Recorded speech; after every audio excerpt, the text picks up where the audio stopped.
नमस्कार, स्वागत है आप सभी का।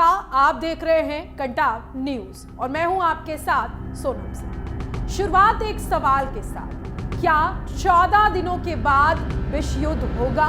तो देखिए, ईरान युद्ध में भले ही सीज फायर का दावा पेश किया गया हो, लेकिन ईरान का दावा है कि सीज फायर के कुछ घंटों के बाद ही ईरान के तेल रिफाइनरी और कई ठिकानों पर हमले शुरू हो गए हैं। ईरान ने भी पलटवार करते हुए दावा किया कि उसने सऊदी अरब, कुवैत, यूएई और इजराइल पर मिसाइल और ड्रोन हमले किए। इधर रूस ने स्ट्रेट ऑफ हॉर्मुज को लेकर एक दावा पेश किया। कहा गया कि हॉर्मुज ईरान का परमाणु हथियार बन चुका है। अब ऐसे में सवाल उठ रहे हैं कि क्या 14 दिन के बाद ईरान युद्ध अब विश्व युद्ध में बदल सकता है? सीज फायर की आड़ में सबसे खौफनाक युद्ध की तैयारी। लगभग 40 दिन के युद्ध के बाद जिस तरह से अमेरिका ने ईरान के साथ 14 दिन का सीज फायर किया, असल में वो 14 दिन का सीज फायर से ज्यादा रिचार्ज युद्ध की तैयारी साबित हो रहा है। दावा किया जा रहा है कि सीज फायर के ऐलान के लगभग 10 घंटे के अंदर ही ईरान की तेल रिफाइनरी और सीरी द्वीप पर हमला करके अमेरिका और इजराइल ने एक तरफ से सीज फायर तोड़ दिया। खुद ईरान ने आरोप लगाया कि सीज फायर के बाद अमेरिका और इजराइल ने ईरान के ठिकानों पर हमला किया। दावा तो यहाँ तक किया गया कि ईरान ने पलटवार करते हुए सऊदी अरब, बहरीन, यूएई और इजराइल के ऊपर भी मिसाइल और ड्रोन से हमले किए। हम आपको दिखाने जा रहे हैं कि कैसे 40 दिन से ईरान युद्ध अमेरिका और इजराइल के लिए नासूर बन चुका है और क्यों अमेरिका ईरान की यूरेनियम को छीनते छीनते यूटर्न मारकर वापस भागने को मजबूर हुआ। हैरान करने वाली बात तो यह है कि इस सीज फायर का सबसे ज्यादा नुकसान अमेरिका और इजराइल को ही रणनीतिक तौर पर होता दिख रहा है, क्योंकि अभी भी ईरान का यूरेनियम बचा हुआ है। अभी भी ईरान का पूरा कंट्रोल स्ट्रेट ऑफ हॉर्मुज पर बना हुआ है।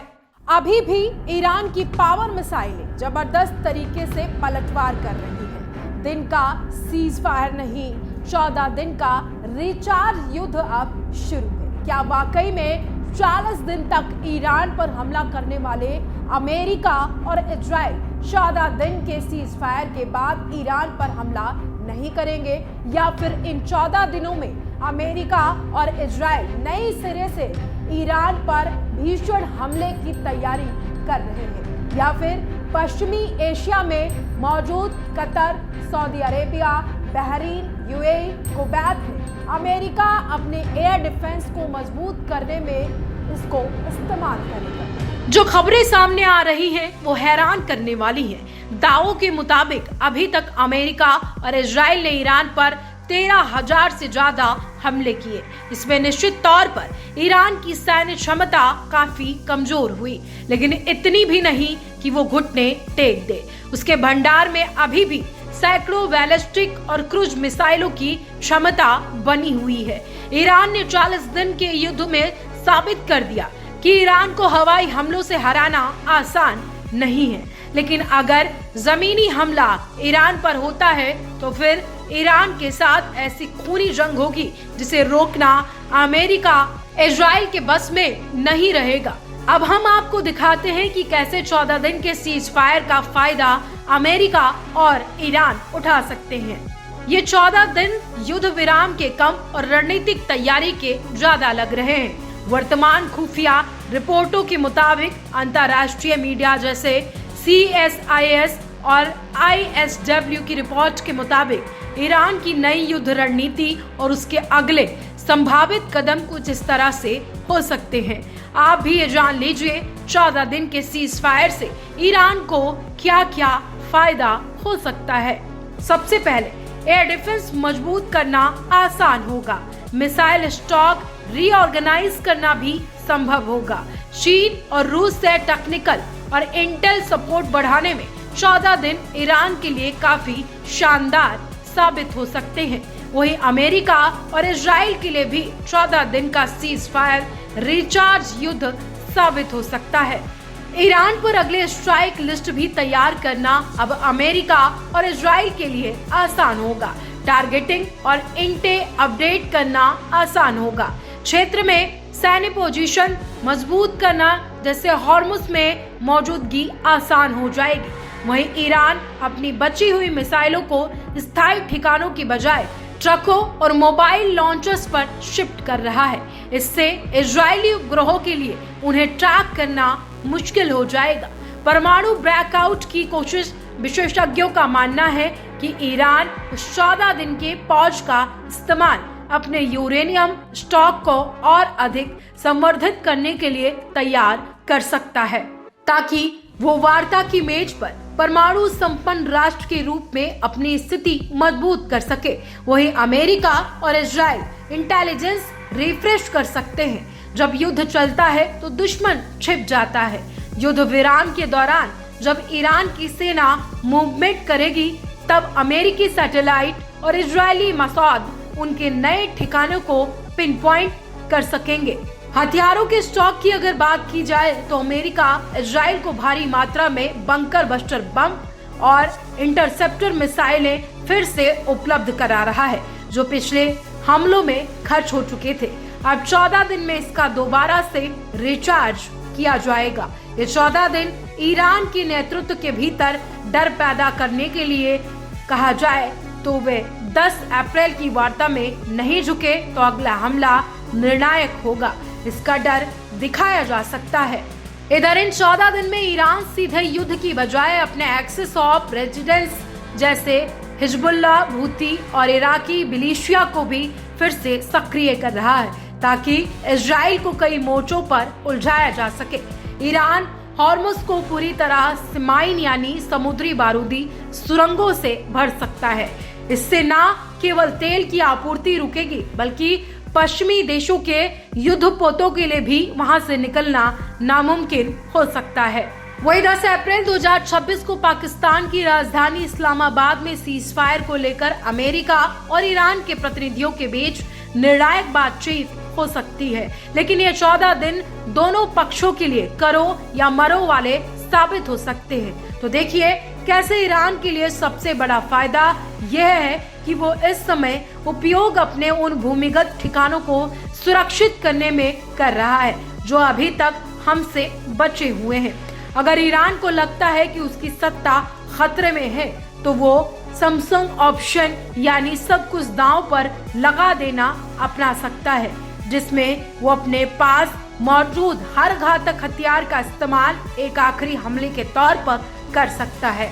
ईरान अपनी मिसाइलों को फिर से रिलोड करेगा और कमांड सेंटरों को जमीन के गहरे और गहरे हिस्से में ले जा सकता है, जबकि अमेरिका और इजराइल रीसप्लाई यानी हथियारों की आपूर्ति करेंगे और ईरान की हर हलचल पर पैनी नजर भी रखी जा सकती है।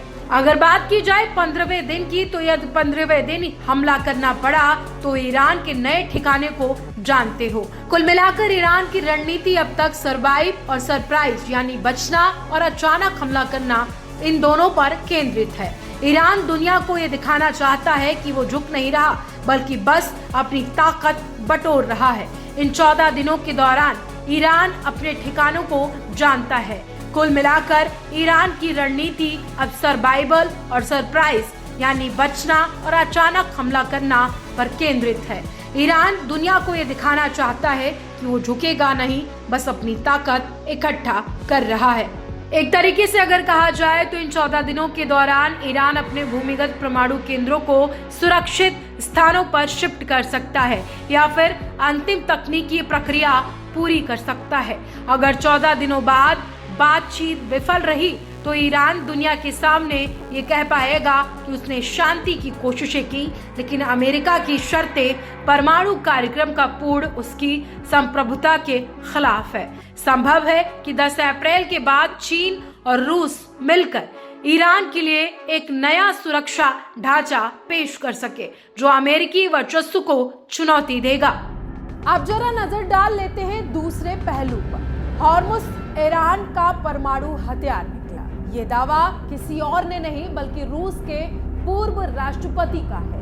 ताजा कूटनीतिक हलचल के बीच रूसी विदेश मंत्री की तरफ से कहा गया कि पुतिन के करीबी और रूस के पूर्व राष्ट्रपति दिमित्री मेदवेदेव और क्रेमलिन के बयानों ने अंतर्राष्ट्रीय राजनीति में हड़कंप मचा दिया। रूस ने न केवल ईरान के परमाणु कार्यक्रम का बचाव किया, बल्कि हॉर्मुज को लेकर पश्चिमी देशों की बड़ी चेतावनी भी दे दी है। रसिया की तरफ से सुरक्षा परिषद के उपाध्यक्ष और पूर्व राष्ट्रपति की तरफ से कहा गया स्ट्रेट ऑफ हॉर्मुज को ईरान का परमाणु हथियार बताया है, जिसे सुनकर अमेरिका और इजराइल को जबरदस्त मिर्ची लग चुकी है।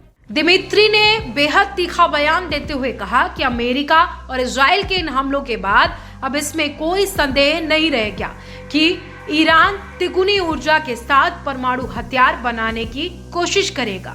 उनका तर्क है कि जब किसी देश के अस्तित्व पर संकट आता है तो आत्मरक्षा के लिए चरम कदम उठाया जाता है। दिमित्री मेदवेदेव का बयान इस ओर इशारा करता है कि रशिया इस पूरे विवाद में ईरान के साथ मजबूती से खड़ा है। उनका मानना है कि 10 अप्रैल की इस्लामाबाद बातचीत केवल एक पड़ाव है, असली खतरा 14वें दिन के बाद शुरू होगा। उनके इस बयान ने पश्चिमी देशों खासकर अमेरिका के भीतर एक नई बहस छेड़ दी है कि क्या रशिया इस युद्ध विराम के दौरान ईरान को गुप्त रूप से सैन्य सहायता S-400 आदि पहुंचा रहा है। रशिया विदेश मंत्रालय ने स्पष्ट रूप से कहा कि ईरान के परमाणु केंद्रों पर अमेरिका और इजरायली हमले अवैध हैं, विनाशकारी हैं और रशिया इसे बर्दाश्त नहीं करेगा। रशिया ने चेतावनी भी दी है कि यदि ईरान के परमाणु ठिकानों पर हमले नहीं रुके तो ये पूरे यूरेशिया क्षेत्र के लिए परमाणु विकिरण का खतरा पैदा कर सकता है। रशिया ने यह भी चेतावनी दी कि यदि हॉर्मुज को सैन्य बल से नियंत्रित करने की कोशिश की गई तो ये वैश्विक तेल और गैस बाजारों में असंतुलन का महाविस्फोट होगा।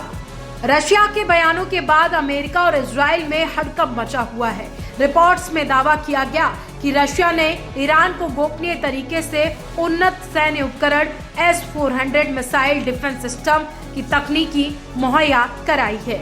रशिया के विदेश मंत्री लावरोव के बयान से संकेत मिलता है कि रूस इन 14 दिनों के युद्ध विराम का इस्तेमाल ईरान की रक्षा प्रणाली को मजबूत करने में कर सकता है।